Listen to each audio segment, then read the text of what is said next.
They were flashlights, cops, and a screaming woman in flip-flops accusing me of cybercrime, all because I changed my Wi-Fi password. What started as a slow internet day turned into a full-blown FBI takedown of a suburban mom jumping out a window and me being labeled the neighborhood hacker by a bunch of retirees with Facebook. I just wanted to stream Netflix, didn't expect to uncover a teenage cybercriminal empire next door. This isn't a tech issue anymore. This is war, and it started with Wi-Fi. There's nothing quite like being yanked from a dead sleep by the sound of someone violently knocking at your door past midnight. Darren Cole stumbled to his feet in boxers and a NASA t-shirt, blinking at the digital clock glowing 12:03 a.m. He opened the door, and there they were, two cops with flashlights in his face, and behind them, the unmistakable silhouette of Karen from next door, arms crossed, face tight, looking like she just solved a murder on a Netflix docuseries. "Sir," one officer began, with the tone of someone who regretted all his life choices, "we received a complaint of unauthorized hacking. Your neighbor says you've tampered with their internet." Darian stared, waiting for the punchline. "Wait, what?" he finally said. Karen stepped forward with the kind of smugness you usually only see in courtroom dramas. "Don't play dumb," she hissed. "You changed something. Now the Wi-Fi's gone and my son can't do his homework." The officer beside her suppressed a yawn. "Ma'am, just to clarify, you're saying this man hacked your internet?" "Not just mine," Karen snapped. "The neighborhood shares. It's unspoken but understood. He broke that trust." Darren blinked, now fully awake. "Hold on. You're telling me you've been using my internet and I'm the criminal because I changed my own password?" Karen didn't miss a beat. "Exactly. That was our connection. You had no right to cut us off, especially at such a critical time." One of the cops rubbed his temple, clearly fighting the urge to burst out laughing. Darren turned to him and shrugged. "Look, my internet got slow, so I checked the router, found a dozen devices I don't own. I changed the password. That's literally it. No hacking, just some basic digital hygiene." Karen gasped like he'd confessed to lighting her house on fire. "See, he admits it. He cut us off without warning. No notice, no courtesy. This is a community, and you just shut the door on it." Darren couldn't help it. He chuckled. "Your idea of community is stealing bandwidth for 4 months and then calling the cops when it stops working." The second officer looked like he was regretting every decision that led him to this cul-de-sac. "Ma'am," he said gently, "your neighbor has every right to change his Wi-Fi password. That's not illegal." Karen's face turned the exact shade of an unripe tomato. "You're just taking his side because he uses big words and has an organized garage." Darren raised a brow. "That's your evidence?" She jabbed a finger at him. "Don't act smart with me. Your network name used to be Cole Network. Now it's Get Your Own Wi-Fi. That's clearly targeted harassment." The cops looked at each other. One whispered, "Please tell me this is a prank show." The other mouthed, "I wish." Karen huffed and stomped off into the night, vowing, "This isn't over." Darren stood there barefoot on his porch, surrounded by law enforcement, watching her retreat like she had just declared war on an entire cable company. The officers apologized half-heartedly and shuffled back to their cruiser. Darren closed the door behind him, shook his head, and muttered to himself, "All this because I wanted to stream Netflix in peace." He thought that was the end of it. He had no idea that his harmless little password change had just lit a fuse and the real explosion was still on its way. The next morning, Darren stepped out for his usual Saturday stroll, coffee in one hand, and absolutely zero awareness that he'd become Maple Hollow's public enemy. Full one. It started with Mrs. Gladstone, the sweet 80-year-old across the street who usually waved and asked about his gardenias. Today, she clutched her purse like he was a cyber felon and speed-walked back inside. At the end of the block, a jogger paused mid-stride, muttered something into his earbuds, and pointed directly at Darren like he just spotted Bigfoot in athletic socks. It got weirder at the mailbox. Inside, nestled among Amazon packages and credit card offers, were 4 handwritten notes, all scrawled in dramatic cursive, like they'd been penned by someone halfway through a Jane Austen novel.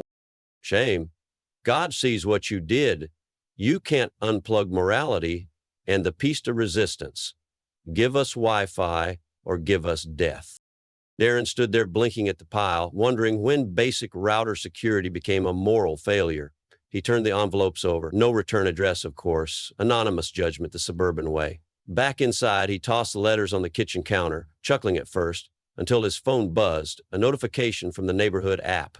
You've been removed from Maple Hollow Circle Group. Reason? Inappropriate technological behavior. His eyes widened. You've got to be kidding me. And he opened the group page using a dummy account he'd created to keep tabs on Halloween candy politics.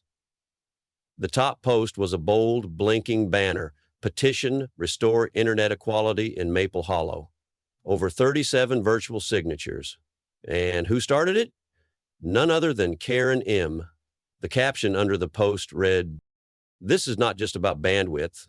It's about compassion, about connection, about unity. Darren Cole has severed the digital lifeline of this neighborhood. Let us stand together and demand he restore what he selfishly stole." Darren couldn't stop laughing. He was now apparently a one-man internet monopoly with the emotional villain arc of a Disney stepmother. "Wow," he muttered, scrolling through the comments. "My son missed his Minecraft update because of this, man." "I had to actually talk to my husband. Thanks, Darren. What kind of person changes a password without asking first?" One comment from a neighbor named Jenna simply said, "I just miss Bridgerton." He almost felt bad. Almost. Then came the twist he hadn't expected. While fiddling with his router's admin page, mostly to change the network name again, he was debating between Karen Free Zone and Thou Shalt Not Steal Wi-Fi. He noticed a new device connected. Unfamiliar. It had a strange name, Tyler Device _X2. His heart paused. That wasn't his, wasn't from his household, and it definitely wasn't supposed to be connected. How the hell? He muttered, opening the logs. It had connected that morning, just after 4 a.m., even after the password changed. Darren stared at the IP activity. Whoever it was, they weren't just browsing. They were in deep. Bank logins, encrypted connections, some sketchy domain names. This wasn't Karen freeloading for YouTube tutorials. This was something else. And suddenly, the ridiculousness of Karen's petition didn't feel so funny anymore. A chill crept in as he refreshed the log again. The device was still online, still using his network, and it was coming from Karen's house? By noon, Darren had moved past the drama and into curiosity, because nothing says Saturday fun like cracking ghost devices on your Wi-Fi. Still feeling like the reluctant protagonist in some suburban cyber thriller, he logged into his router settings just to double-check things, and there it was, one unfamiliar device. Not his laptop, not his phone, not his smart fridge that kept trying to order oat milk without permission. This one had a weird tech bro name, Tyler Device _X2. Darren squinted at the screen like the name would confess its sins if he stared hard enough. He had changed his password twice. Twice? How was this thing still online? He clicked into the device details and his eyebrows inched up with every line. This wasn't someone scrolling cat memes or watching how-to videos on lawn edging. This thing was logging into banks, opening crypto wallets, tapping into stuff Darren wouldn't even try from his own laptop, unless he had 3 coffees and emotional support nearby. For a brief second, he questioned whether his network had become a digital speakeasy for neighborhood scammers. He checked the IP origin, expecting something anonymous or shady. Instead, it traced back to Karen's house. Darren's jaw dropped. No way. He refreshed the page. Still Karen's. Again, still Karen's. It was like finding out your noisy neighbor's kid wasn't just bad at Fortnite. He was also moonlighting as a hacker with a side hustle and identity theft. That's when Darren decided to fight fire with Wi-Fi. He renamed his guest network to something every desperate bandwidth thief in the neighborhood would jump on. Free _neighborhood Wi-Fi for all. He didn't just stop at the name, he laced it with tracking tools, packet sniffers, and enough digital bait to make a cybersecurity professor proud.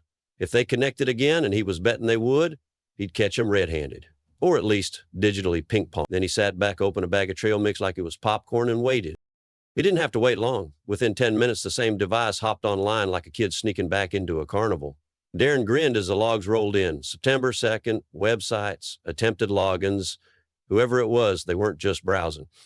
They were digging deep into personal data vaults. The device navigated through online banking pages, e-wallet APIs, crypto exchanges, and even tried to spoof some security tokens. This wasn't petty theft. This was felony-level hustle happening over his connection and Unless Darren did something, he could be the one left explaining this to some very humorless federal agents.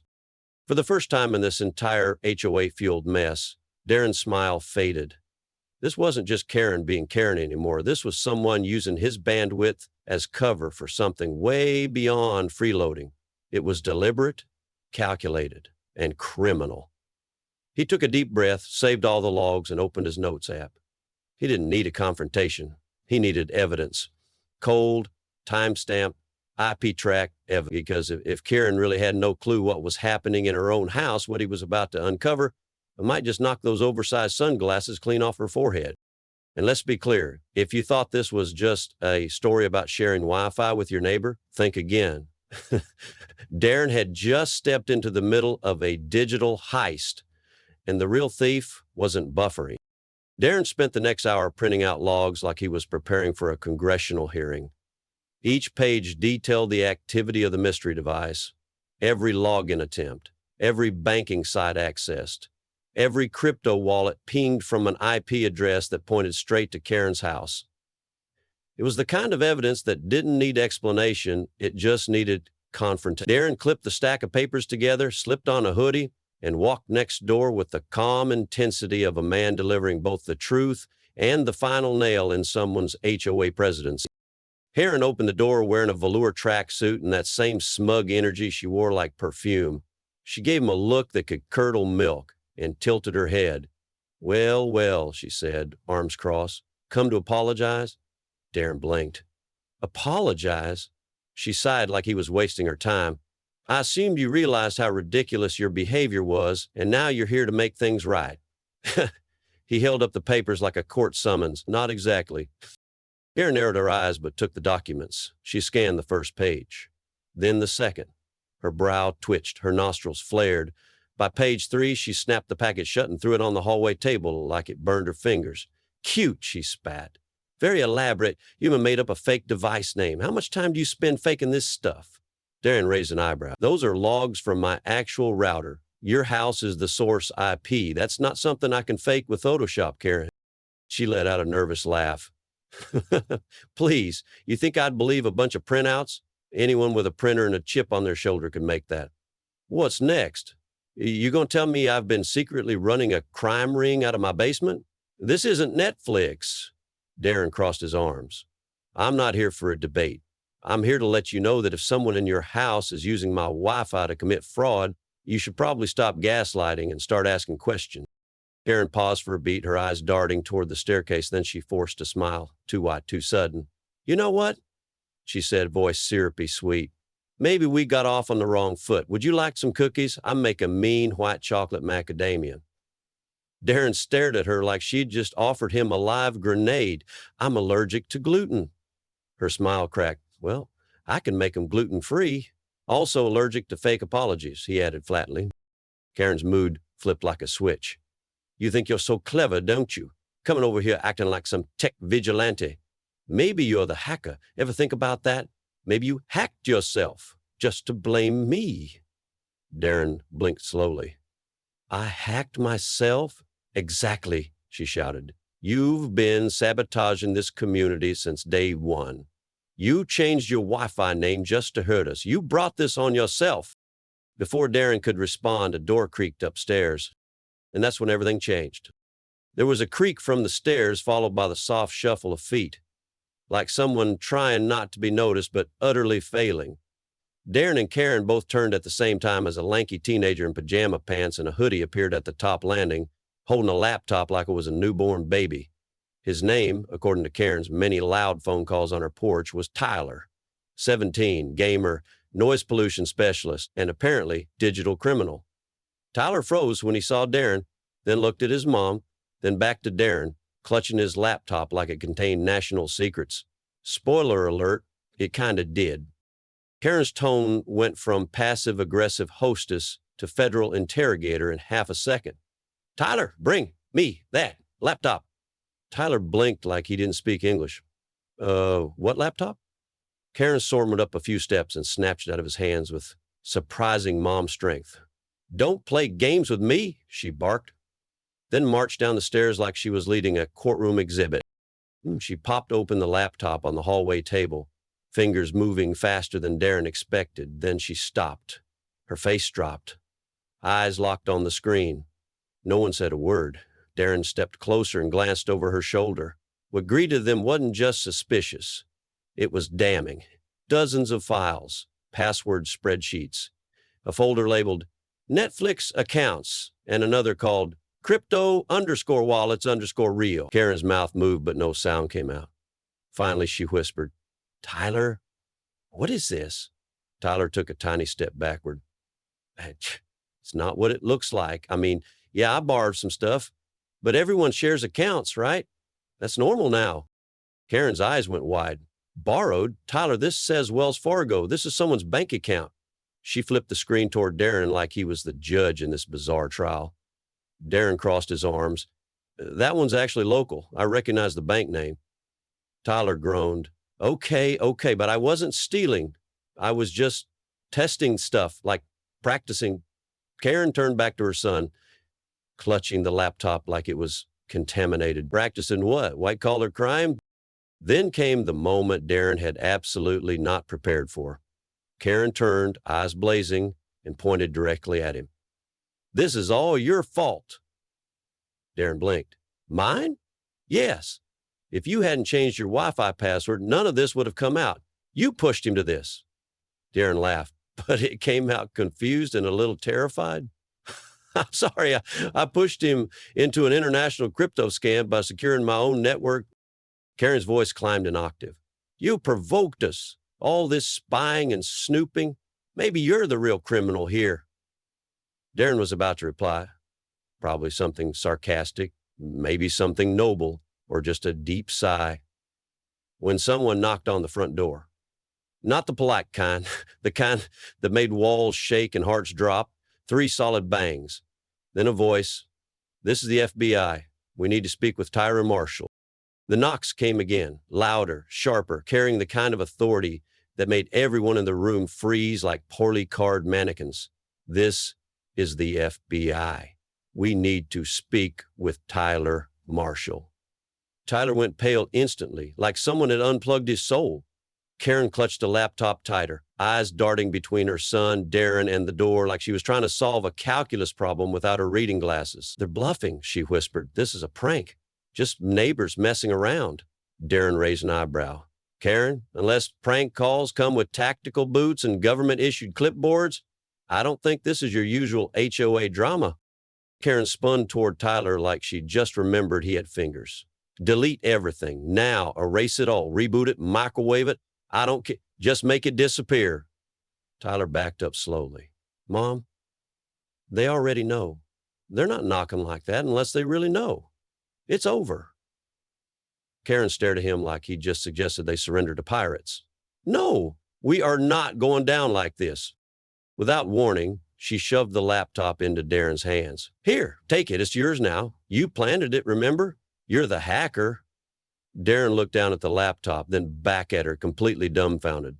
"Are you trying to frame me in front of the FBI with your son's computer in your house while they're literally at your front door?" Karen didn't even blink. They don't have to know that part.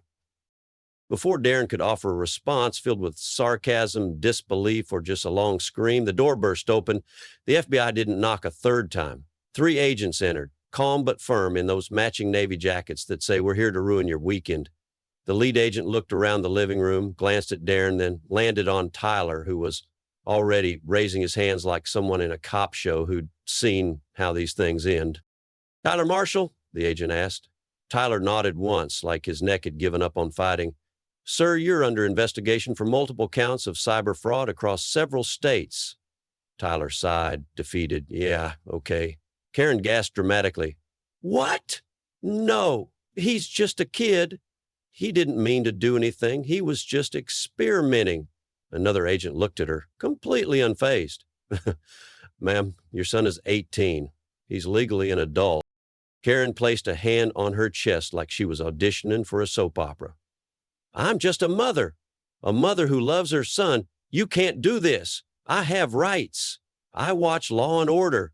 Karen stood off to the side, still holding the laptop like a hot potato no one wanted. I'd like to go home now, he said quietly to no one in particular. The lead agent turned toward Darren. Sir, thank you for your cooperation. We've been tracking this activity for weeks. Your logs confirmed our trace. Darren shrugged. All I did was change my Wi-Fi password. The agent actually smiled. Well, sometimes the smallest click sets off the biggest chain reaction. And just when it felt like things couldn't possibly get more ridiculous, Karen made her move. What happened next could only be described as a live-action meme. Karen's eyes darted around the room like she was calculating wind speed, body mass, and trajectory in real time. Then, without warning, she screamed, "I won't let you take my baby," and bolted straight for the back of the house. Everyone froze. Darren blinked. Wait, is she? He was. Karen launched herself at the dining room window with the grace of a raccoon fleeing a trash can raid. Glass shattered everywhere. The curtain rod came down with her. There was a loud crack followed by a thud, and then the unmistakable sound of someone landing in a flower bed with questionable life choices. Outside, she groaned from beneath a sea of plastic flamingos and gnome statues, one of which had tragically lost a hat. One of the FBI agents stepped to the window and stared down like he was watching a reality show he didn't sign up for. "We're going to need medical," he muttered into his radio. Another agent turned to Darren and added with a straight face, "She's technically not under arrest, but I think the garden's got her." Darren walked over casually, coffee cup in hand, and looked through the broken glass. Karen was writhing in mulch, clutching her knee like it owed her money. "You good?" he asked, sipping his coffee. "You gonna jump through the front door next?" Karen moaned dramatically. "I'm innocent. I'm a victim. This is all community oppression." Meanwhile, inside the house, Tyler was already being cuffed. His voice cracked as he asked if he could bring his headphones with him. The agent replied, "You won't need those where you're going." Tyler looked like a gamer realizing the server was going down permanently. As the agent secured Tyler and his laptop, the lead one turned to Darren. "Mr. Cole, we appreciate the report. This case was already on our radar, but your tracking data confirmed the source. Honestly, you saved us weeks." Darren nodded. "Glad I could help. I just wanted to watch Netflix without my neighbor's crypto scams riding shotgun." "Sometimes," the agent said, "the smallest firewall catches the biggest fish." Karen groaned louder from the yard. "I want a lawyer and an ice pack and maybe a new HOA board." The agent by the window called out, "Ma'am, stay where you are. Paramedics are on the way. Also, you might want to avoid jumping out of windows in the future." Karen moaned again, then dramatically threw an arm over her eyes like she was on a telenovela. Darren just shook his head and sipped his drink. She tried to escape the law, but forgot one thing: you can't jump through windows when you're already trapped in the truth. The next morning, the usually quiet cul-de-sac of Maple Hollow was abuzz with movement, though no one dared say a word. A rusty U-Haul was parked in front of Karen's house, and several boxes were being loaded, with the sort of chaos that only happens when someone is moving out in shame and in a hurry. Karen stood on the lawn, her leg in a brace, arms folded tightly across her chest, sunglasses perched on her head like battle armor. She didn't speak, she didn't wave, she didn't scream about neighborhood spirit or shared values. She just glared. At everyone, at no one, especially at Darren. Darren, meanwhile, stood on his porch with a cup of hot coffee and the most peaceful expression the neighborhood had seen on him in weeks. As Karen's last box disappeared into the truck and the vehicle rattled down the street, a few neighbors cautiously emerged from their homes like prairie dogs checking for tornadoes. Mrs. Gladstone waved shyly. A kid on a scooter gave Darren a thumbs up, and then Mr. Ramirez, the 70-year-old ex-Marine from 2 houses down, walked over and extended a hand. You didn't just save your internet, son," he said with a grin. "You saved the whole damn block." Darren laughed, shook his hand, and looked around. The birds were chirping, the air was lighter. No one was yelling about hedge height or color-coordinated mailboxes. It was almost suburban bliss. By noon, the group chat of the neighborhood had changed its name from Maple Hollow Community Watch to the Wi-Fi Liberation Front, and someone had already made Darren a celebratory pie. Gluten-free, of course. Later that day, Darren sat at his desk and opened his router settings one more time. He clicked into the network name field, deleted the old name, and typed something new, Karen's _ not _ allowed. He hit save and leaned back in his chair, grinning. Just a few weeks ago, all he'd wanted was a faster connection. Now, he had the fastest internet and the quietest street in town. He glanced at the camera he had set up to document the madness, because at some point, this all stopped feeling real and started needing a documentary. He looked straight into the lens and shrugged. Honestly, I just wanted to stream some movies without buffering. Didn't think I'd end up cleaning out a mini cybercrime ring. He paused, smirked, then added, "Ha, let this be a lesson. Changing your Wi-Fi password isn't just good security, it might just be community service." Then came the kicker, the final line, the mic drop, the suburban proverb to live by. Remember, folks, changing your password, not a crime, but stealing Wi-Fi, that's theft. And sometimes karma logs in faster than you think. At the end of the day, this wasn't just a story about Wi-Fi. It was about boundaries, accountability, and why you probably shouldn't run a cybercrime ring on your neighbor's internet. Whether it's digital or personal, people will take advantage of your kindness if you don't lock the door, or in this case, change the password. Darren didn't start a war. He just hit reset. And that one small click reminded a whole neighborhood what happens when you let entitlement go unchecked. So yeah, update your passwords, double check your connections, and maybe don't accuse your neighbor of hacking if you've been freeloading.